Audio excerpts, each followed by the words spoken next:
ជំរាបសួរបងប្អូនអ្នកទស្សនាទាំងអស់បាទលើទំព័រ page របស់ខ្ញុំបាទសូមអាប់ដេតដំណឹងឬព្រឹត្តិការណ៍ថ្មីៗតាក់ទងរឿងស្ថានភាពស្រុកទេសយើងបន្តិចតាក់ទងទៅនឹងរឿងកម្ពុជាហើយនិងថៃបងប្អូនមើលឃើញសារព័ត៌មានដែល publish ចេញមកឃើញទាំងអស់ហើយឃើញថាទាំងសារព័ត៌មានជាតិនិងអន្តរជាតិក៏ដូចជាសារព័ត៌មានសំខាន់ៗរបស់ពិភពលោកជាពិសេសសារព័ត៌មានថៃក៏បានផ្សាយដែររឿងតាក់ទងទៅនឹងការដែលប្រធានាធិបតីអន្តរាគមន៍ទៅលើបញ្ហាព្រំដែនមានន័យថាសហរដ្ឋអាមេរិកគាត់អន្តរាគមន៍ជាក់ស្ដែងផ្ទាល់ខ្លួនរបស់គាត់ឬក៏គាត់បង្ហាញពី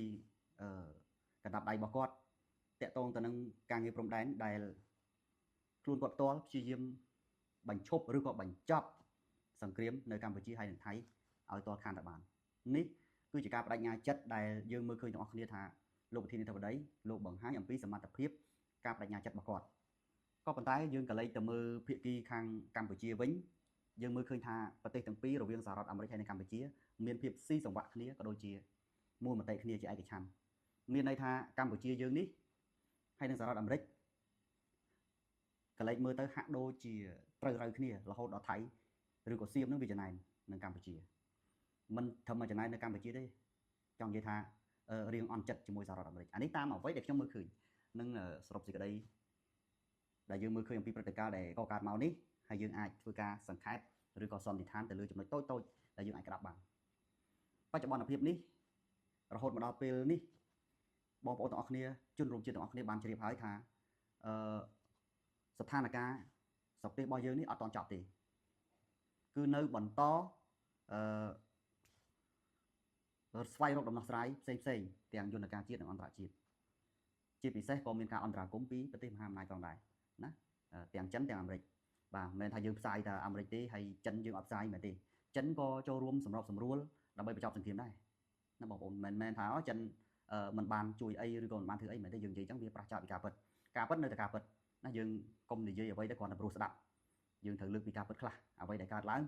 វាជាការពិតគឺនៅតែការពិតចិនក៏ព្យាយាមសម្របសម្រួលទៅលើរឿងបញ្ហាព្រំដែនទាំងពីរប្រទេសទាំងពីរហ្នឹងដែរយើងសុំធីបរឿងប្រទេសចិនបន្តិចសិនចុះយើងចាប់ផ្ដើមលើកឡើងអំពីស្រុកសៀមវិញយើងក៏លេចមើលទៅប្រទេសសៀមផ្ដោតបញ្ហាទី1ខ្ញុំក៏លេចមើលទៅនាយករដ្ឋមន្ត្រីអនុទីនដែលនាយករដ្ឋមន្ត្រីថ្មីរបស់សៀមនេះវាហាក់ដូចជាអល់ឯកឬក៏តដិតមាត់បើភាសាខ្មែរយើងហៅតដិតមាត់ចង់និយាយថា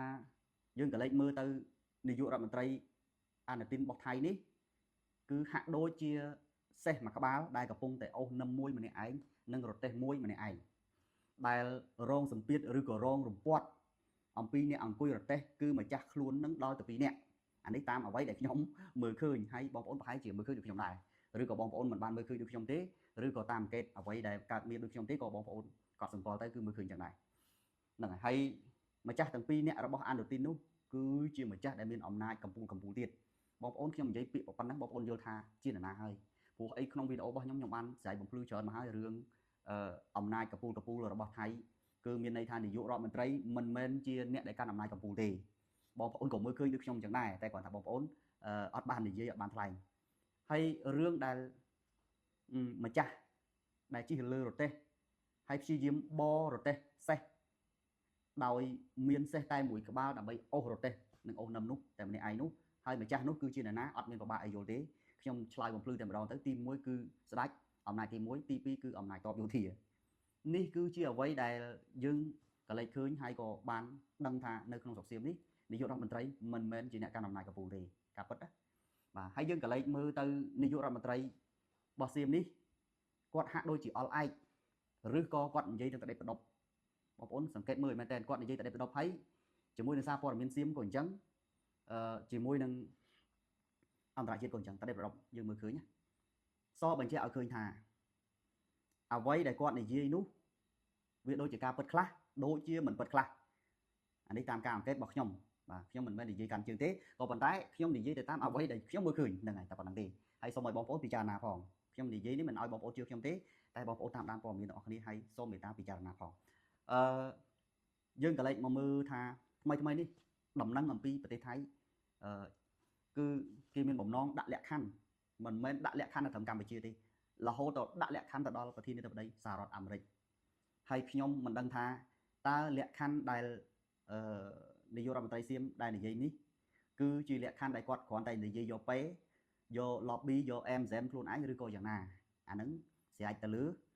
គេចោះក៏ប៉ុន្តែគ្រាន់ថាយើងមើលឃើញអ្វីដែលកើតឡើងហើយយើងទៅជែកតាមការពិតតែប៉ុណ្្នឹងទេប៉ុន្តែតាមអង្កេតបាទតាមការអង្កេតបើសិនបើអ្វីដែលលក្ខខណ្ឌដែលចង់ដាក់ទៅលើសហរដ្ឋអាមេរិកដើម្បីឲ្យអាមេរិកនឹងបែរទិសបែរកណ្ដុងមកកម្ពុជាវិញអានោះស្រេចលើគេចោះប៉ុន្តែគាត់ថាយើងមើលឃើញទាំងអស់គ្នាថាវាហាក់ដូចជាអស់សំណើចណា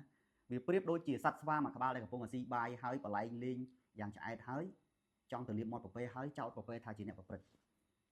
ណាសៀមប្រៀបដូចជាសត្វស្វាមួយក្បាលអញ្ចឹងដែលមានចរិតមិនថ្លៃថ្នូរមិនត្រឹមត្រូវមិនមានភាពមិនមានសិលធម៌ជាមនុស្ស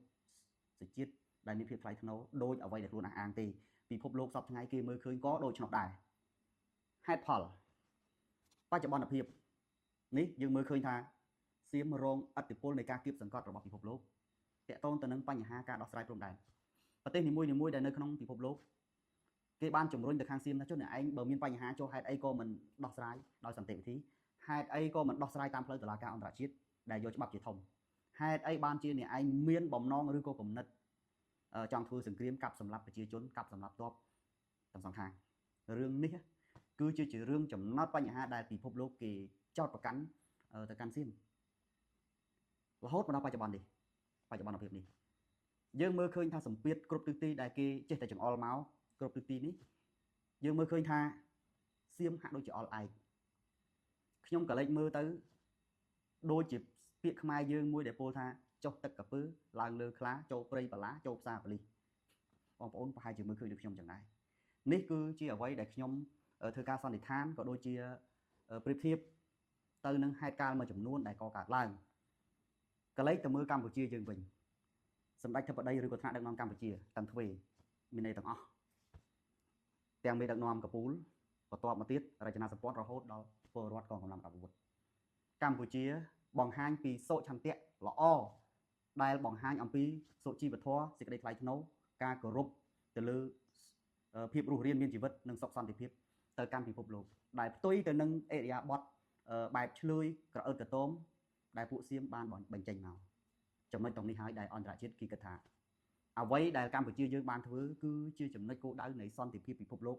ដែលពិភពលោកឬក៏អន្តរជាតិគេគ្រប់គ្រងរឿងសង្គ្រាមការទូតឬក៏ព័ត៌មានការទូតគឺកម្ពុជាយើងធ្វើបានល្អណាស់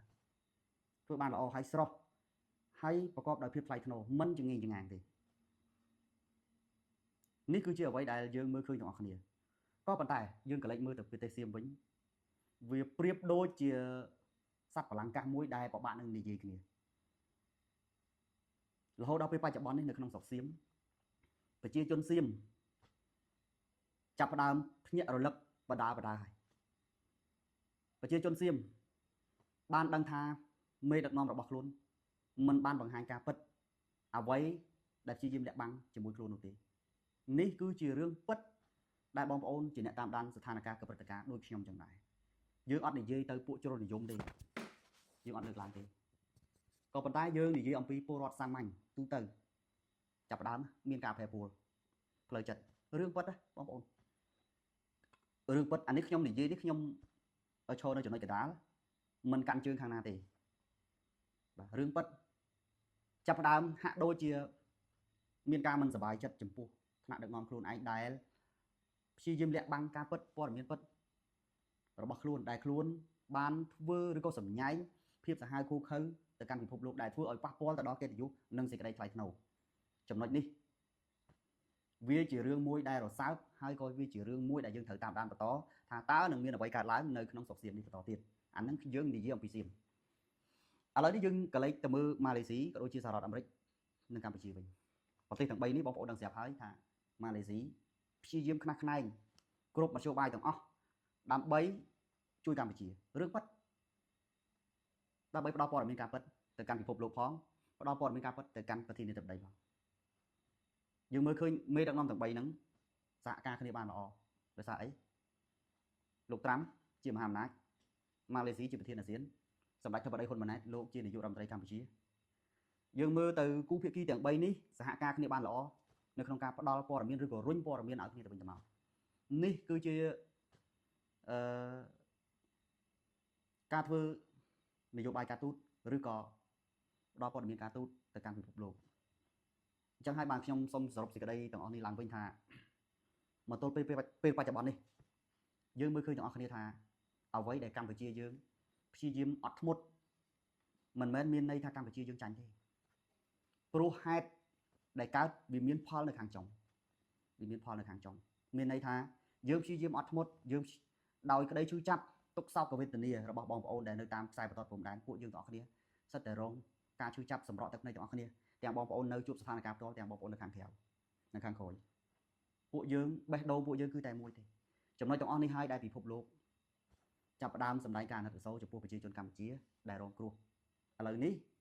វាប្រៀបដូចជាក្របនុយក្លេអ៊ែរបែរឆ្ពោះឬក៏ណុំហ្នឹងរបស់អន្តរជាតិហ្នឹងបែរឆ្ពោះទៅសៀមវិញវាជារឿងមួយដែលការពិតនៅតែការពិតដូច្នោះឯងកាលដែលយើងបង្ហាញអំពីភាពថ្លៃថ្នូរដែលសម្ដេចតេជោលោកតែងដាស់តឿនណែនាំទៅពលរដ្ឋដែលនៅក្រោមអាវ៉ាតរបស់លោកឬក៏ថ្នាក់ដឹកនាំក្រោមអាវ៉ាតរបស់លោកណាកុំប្រព្រឹត្តអ្វីដែលប្រឆាំងពីក្រមសីលធម៌សុជីវធម៌ដែលបាត់ធ្វើឲ្យបាត់បង់តម្លៃជាមនុស្សដូចជាពួកខាងគេនោះពួកខាងសៀមនោះចំណុចនេះបងប្អូនណាមេដឹកនាំលោកមើលឃើញអំពីគុណប្រយោជន៍និងគុណតម្លៃដែលអ្វីដែលយើងបានធ្វើរហូតមកដល់ពេលបច្ចុប្បន្ននេះបងប្អូនណាគឺកម្ពុជាយើងចាប់ផ្ដើមមានពលឺជាបន្តបន្ទាប់ខ្ញុំសូមអរគុណបងប្អូនទាំងអស់គ្នាដែលបានព្យាយាមតាមដានស្ដាប់នៅការអធិប្បាយរបស់ខ្ញុំហើយការបកស្រាយរបស់ខ្ញុំបើសិនបើខ្ញុំបានបកស្រាយទៅឬក៏ធ្វើអធិប្បាយទៅមានការលើសខ្វះខុសឆ្គងពុំសមគួរពាក្យពេចន៍អក្ខរាវរុទ្ធព្យញ្ជនៈឬក៏សេចក្តីសម្រាយណាមួយក៏សូមខន្តីអធិស្ឋានហើយជាពិសេសអ្វីដែលខ្ញុំលើកឡើងវាគ្រាន់តែជាគំនិតផ្ទាល់ខ្លួនរបស់ខ្ញុំគ្រាន់តែជាការតាមដានពីសកម្មភាពនានារបស់ខ្ញុំទៅកាន់ភាគីម្ខាងទៀតដែលជាក្រុមប្រចាំមិត្តរបស់យើងហើយរួមផ្សំជាកត្តាធាតុផ្សំដើម្បីលើកជាហេតុផលចែកជូនទៅដល់បងប្អូនទាំងអស់គ្នានៅក្នុងការស្ដាប់នៅក្នុងការវិភាគពិចារណាខ្ញុំបាទមិនតម្រូវឲ្យបងប្អូនជឿខ្ញុំទេក៏ប៉ុន្តែសង្ឃឹមថាអ្វីដែលខ្ញុំលើកឡើងនេះមានហេតុមានផលប្រកបដោយកតិដែលបងប្អូនអាចនឹងពិចារណាបានសូមអរគុណ